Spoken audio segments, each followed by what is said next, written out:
সেই মানুষটি লুকিয়ে পদত্যাগ করে ভারতের মোদী আঁচলের নিচে আপনি বসে আছে।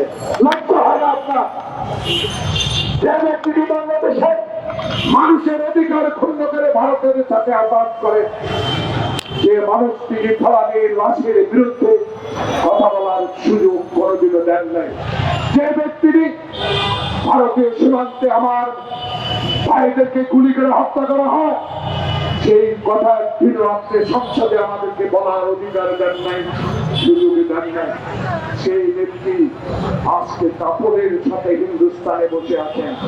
মোদী সরকার আপনার বিরুদ্ধে কোনো অভিযোগ নাই, অভিযোগ একটা, আপনার আসলে আপনার পাহাড় থেকে বাংলাদেশের বিরুদ্ধে কথা বলবে আপনার স্বরাষ্ট্রমন্ত্রী। বাংলাদেশের মানুষ স্বাধীনতা অর্জন করেছে খালি পায়ে লুঙ্গি পরে, আপনার কথায় নয়। তাই বাংলাদেশকে যে কোনো কথা উচ্চারণ করা থেকে বিরত থাকেন। বাংলাদেশের মানুষ সজাগ, তাই 2013 সালে যে চুক্তি করেছেন বন্দি চুক্তি, মনে পড়ে?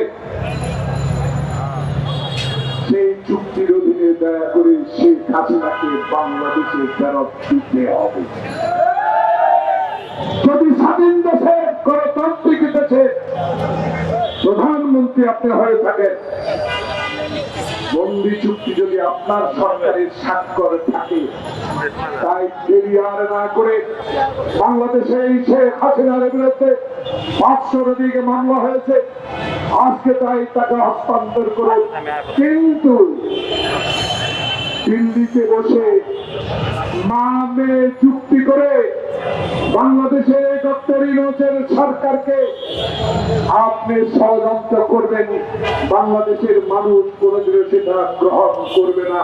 তাই বাংলাদেশের মানুষ যেইভাবে আওয়ামী লীগকে ঘৃণা করে বাংলাদেশ থেকে বিতাড়িত করেছে, আপনার বিরুদ্ধে হিন্দুস্তান ভারত মানুষ সজাগ হচ্ছে। আপনার গণতান্ত্রিক দেশের বিরুদ্ধেও আমরা কথা বলবো। ভাইরা আসে কয় মাসে নির্বাচন দিবে, কখন নির্বাচন হবে রাজনৈতিক দল সিদ্ধান্ত গ্রহণ করবে ডক্টর ইউনূসের সাথে। আমাদের বিশ্বাস, আমাদের দাবি, আমাদের আত্মবিশ্বাস আছে বিএনপি, কারণ আমাদের নেতা তারেক রহমান, আমাদের নেতা বলেছে বাংলাদেশে এমন একটি নির্বাচনের মাধ্যমে আমি বাংলাদেশের বিএনপিকে ক্ষমতায় নিতে চাই। সেই নির্বাচন দিনে হবে, সেই নির্বাচনে দ্বিতীয় ব্যক্তি ভোট দেবে না। সেই নির্বাচন কমিশন হাসিনার কথা নির্বাচন করেছে, এমন নির্বাচন কমিশন যেন বাংলাদেশে আর কোনোদিন না। আর আমার নেতা তারেক রহমানের বিরুদ্ধে 16 বছর কথা বলেছেন, খালেদা জিয়াকে জেলে নিয়েছেন। বন্ধুগণ, কথায় কথা আছে, তারেককে এত ভয় কেন জানেন? খালেদা জিয়াকে এত ভয় কেন জানেন?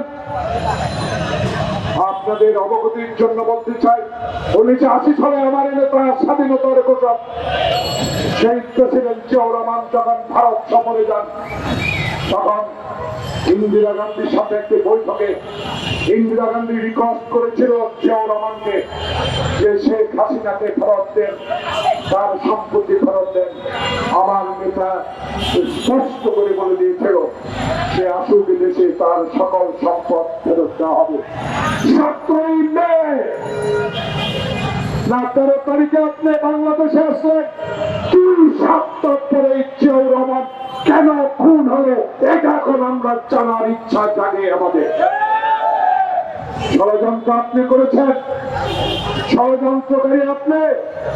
বাংলাদেশের সকল সাংবিধানিক প্রতিষ্ঠান আপনি ধ্বংস করে দিয়েছেন নিজের হাতে। বিচার মানে আমি তাল গাছ, আমার বিচার যখন পক্ষে যেত না এসে লাঠি মারতেন। আজকে এই হাইকোর্টের সামনে মালা ফেলার দৃষ্টান্ত আপনারাই দেখিয়েছেন আওয়ামী লীগ। তাই বাংলাদেশে তারেক রহমানকে ভয় একটি কারণ, তারেক রহমান শহীদ প্রেসিডেন্ট জিয়াউর রহমানের সন্তান। তারেক রহমান বাংলাদেশের দুঃখী মানুষের কথা বলে, তারেক রহমান পিয়াজ সিন্ডিকেটের বিরুদ্ধে কথা বলে, তারেক রহমান আলু চিনির সিন্ডিকেটের বিরুদ্ধে কথা বলে। বাংলাদেশে ৯২,০০০ কোটি টাকা লুট করে নিয়েছেন, কানাডায় বাড়ি বানিয়েছেন। তখন মনে হয় না পালিয়ে যাবেন, এখন কেন জয় থেকে রাজনীতির কথা বলেন? এই সকল কথা চলবে না। বাংলাদেশে এনে আপনাকে বিচারের আওতায় আনবে ইনশাআল্লাহ। বাংলাদেশে দুঃখিনী মা, খোকনের মা, মুক্তের মা তাকিয়ে আছে ডক্টর ইউনূসের দিকে। তখন শেখ হাসিনার বিচার হবে। বাংলাদেশের ইতিহাস সৃষ্টি করবে ডক্টর ইউনূস। কারণ আপনি তো এখনো, আপনার সাথে বাংলাদেশের ১৬ কোটি মানুষ আছে যারা গণতন্ত্র বিশ্বাস করে, যারা এই দেশের স্বৈরাচারী সরকার আসবে না এইটাই বিশ্বাস করে, তারাই আপনার সাথে আছে। প্রিয় ভাইরা, তাই শেষ বলতে চাই, আসুন বাংলাদেশে এমন একটি অবস্থা তৈরি করি, রাতে যেন দরজা খুলে ঘুমাতে পারি, আমার সাংবিধানিক অধিকার যেন আমি ফেরত পাই, সংবাদ পত্রের স্বাধীনতা যেন ফেরত পাই, আর কোন রুনি সাগরকে যেন রাতের অন্ধকারে নির্মম ভাবে নিহত হতে না হয়, এমন সাংবাদিকতা যেন আমরা ফেরত পাই। আপনাদেরকে আমরা অনুরোধ জানাবো, আসুন বাংলাদেশে এই তত্ত্বাবধায়ক সরকার ডক্টর ইউনূস সরকারকে আমরা সহযোগিতা করি। বাংলাদেশে এমন একটি নির্বাচন হোক, যে নির্বাচন 1991 সালে শাহাবুদ্দিন সাহেব রশিদ দাঁড়িয়ে করিয়েছিলেন। এমন একটি নির্বাচনের মাধ্যমে বাংলাদেশ জাতীয়তাবাদী নেতা তারেক রহমান বাংলাদেশে ক্ষমতা আসুক, চোরের ভোটে নয়, চুরি করে নয়, এমন দৃষ্টান্ত স্থাপন করার জন্যই আজকে গণতন্ত্র ফোরামের ইব্রাহিমের কাছে আবেদন জানাবো। জনাব আব্দুল সালাম সাহেব দলের শীর্ষ পর্যায়ে আছেন, আসুন আমাদের নামে এখন নাকি কিছু বদনাম হয়। কেন শেখ হাসিনা বলেছিলেন ক্ষমতা থেকে চলে গেলে ১ কোটি আওয়ামী লীগ নেতাকে হত্যা করবে বিএনপি জমাত। বুকে হাত দিয়ে বলেন তো, একটা কর্মীর গায়ের উপর আমার হাত তুলেছি? কোনোদিনও করি নাই, কারণ আমাদের নেতা তারেক রহমান। সেই কারণে আজকে বলতে চাই, অস্থিরতা সৃষ্টি না করে আসুন বাংলাদেশকে গড়ে তুলি।